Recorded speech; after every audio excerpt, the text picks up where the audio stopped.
Tu vis dans un monde qui t'a coupé de toi-même. Depuis l'enfance, on t'a appris à chercher à l'extérieur, la vérité dans les livres, le bonheur dans les objets, la paix dans les distractions. Et pourtant, au fond de toi, tu sais qu'il y a autre chose, quelque chose qui dort, quelque chose de pur, de réel, d'invisible, mais puissant, ton aura.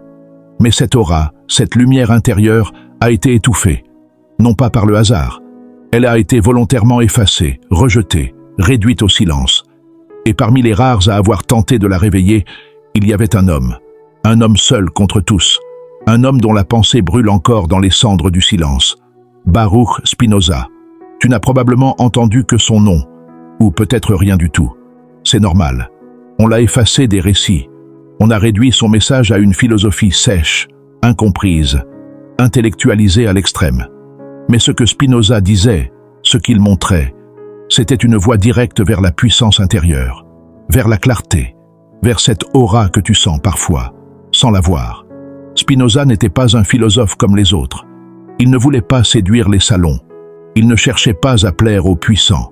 Il ne voulait pas qu'on l'admire. Il voulait qu'on se lève. Et c'est pour ça qu'on l'a rejeté. À 23 ans, il est excommunié de sa communauté juive. Les mots utilisés pour le bannir sont violents, brutaux, définitifs. Ils ne veulent pas seulement l'exclure, ils veulent te le faire disparaître, le réduire au silence pour toujours. Pourquoi? Parce qu'il disait que Dieu n'était pas un être extérieur, que le divin était partout, en toutes choses, et surtout, en toi. Il disait que le vrai salut, ce n'était pas d'obéir aveuglément à des règles, mais de comprendre la nature, de comprendre les lois de l'univers, et de s'aligner avec elles. Il disait que la liberté, ce n'était pas de faire ce qu'on veut, mais d'être en accord total avec ce qu'on est vraiment. Pas ton ego, pas tes désirs parasites, ton essence, ton aura. Il ne parlait pas de spiritualité fumeuse, il parlait de logique, de mathématiques divines, de géométrie de l'âme. Il voulait redonner à l'être humain ce qu'on lui avait volé, sa puissance.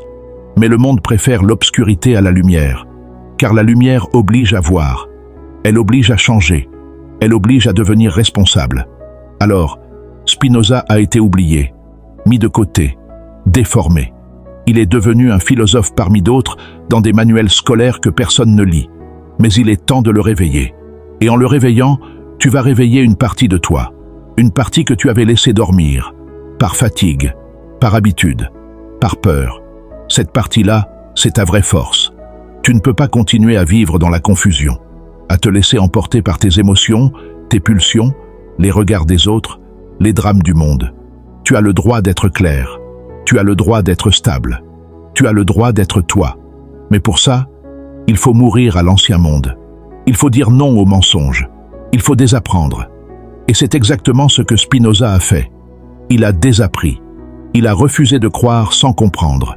Il a refusé de vivre sans vérité. Sa vie fut simple.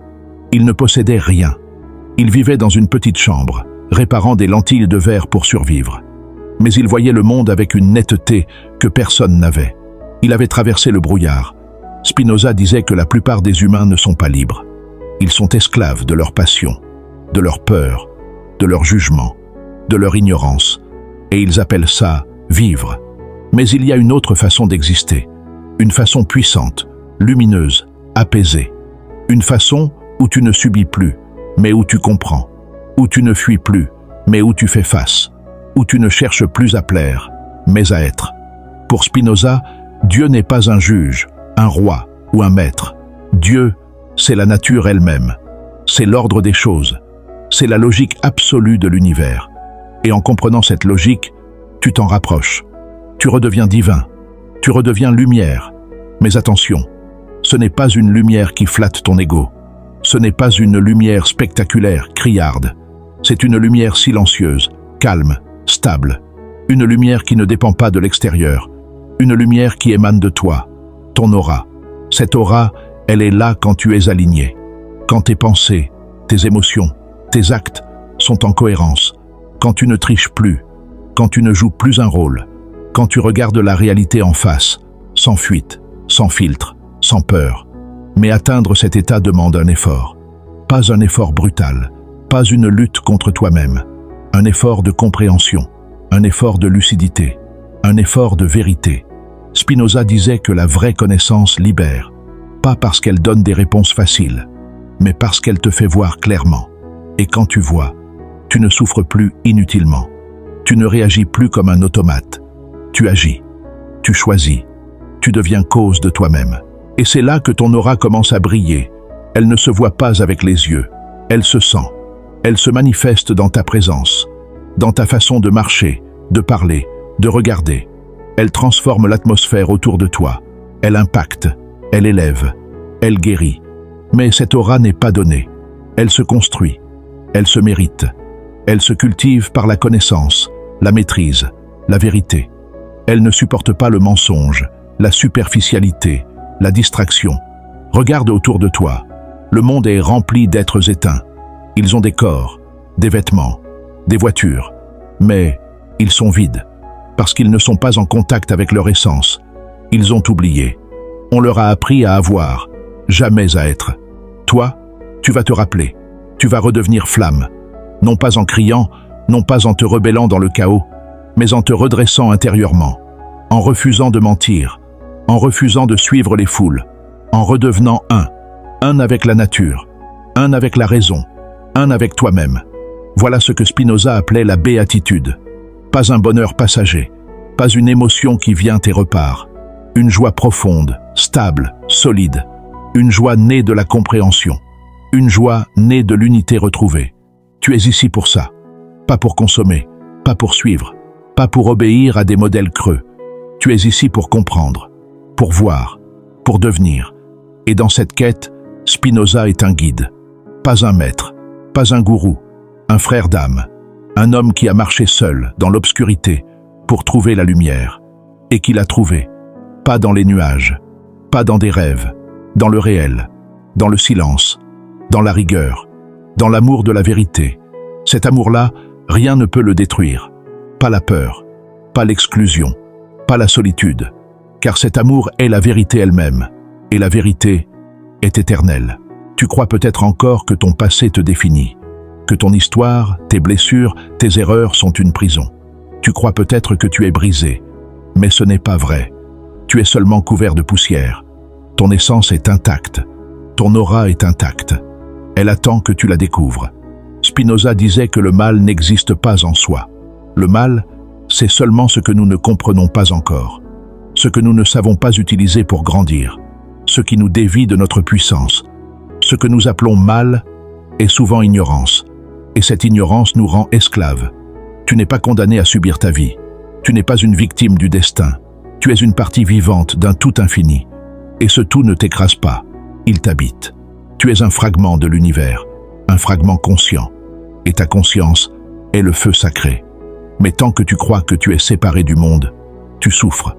Tant que tu crois que Dieu est ailleurs, tu te sens vide. Tant que tu cherches à posséder, à dominer, à briller aux yeux des autres, tu restes prisonnier. Spinoza nous invite à une révolution intérieure. Il ne s'agit pas de rejeter le monde, il s'agit de le comprendre, de voir comment tout est lié, de voir que chaque émotion, chaque pensée, chaque mouvement est un effet d'une cause plus profonde. Et quand tu remontes jusqu'à la cause, tu retrouves ta liberté. Mais cette liberté n'est pas un fantasme. Ce n'est pas faire ce qu'on veut, c'est voir clairement. C'est être maître de soi. C'est choisir la paix plutôt que la réaction, la lumière plutôt que le réflexe, l'essence plutôt que l'apparence. Ton aura grandit chaque fois que tu refuses la facilité, chaque fois que tu choisis de comprendre au lieu de juger, chaque fois que tu observes sans te laisser emporter, chaque fois que tu marches dans le réel sans avoir peur de la vérité. Le monde autour de toi est bruyant. Il veut ton attention. Il te bombarde d'images, de discours, de drames. Mais ta puissance ne se trouve pas là. Elle se trouve dans le silence. Elle se trouve dans ta capacité à rester centré, pendant que tout s'agite. C'est ça, le vrai pouvoir, la constance, la stabilité intérieure, l'imperturbabilité. Non pas l'indifférence, mais la clarté. Non pas le froid, mais la force. Une force douce, une force qui ne crie pas, une force qui rayonne. Spinoza appelait cela la joie active. Une joie qui ne dépend pas de ce qui t'arrive, mais de ce que tu deviens. Une joie qui naît quand tu es aligné avec l'ordre du monde. Quand tu n'essaies plus de plier le réel à ton ego, mais que tu t'élèves à sa hauteur. Ce n'est pas une soumission, c'est une transformation. Tu ne disparais pas dans le tout. Tu deviens une note juste dans la grande symphonie. Et ta note, ta fréquence, ta vibration, c'est ton aura. Cette vibration, les autres la sentent. Même s'ils ne la comprennent pas, elle attire, elle calme, elle inspire, elle donne envie de s'élever, parce qu'elle vient d'un endroit pur, un endroit sans masque, un endroit vrai. Tu veux avoir de l'impact? Tu veux changer le monde? Commence par rayonner, pas pour briller, pas pour être admiré, pour éclairer, pour rappeler aux autres qu'eux aussi peuvent se réveiller.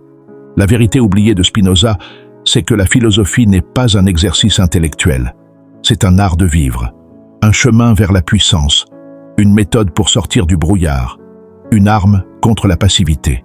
Et tu as besoin de cette arme, car chaque jour, on essaie de t'endormir, de te distraire, de te faire croire que ta valeur dépend de ton apparence, de ton compte bancaire, de ton statut. On te vend de l'image, on te vole ta réalité, mais la réalité est toujours là.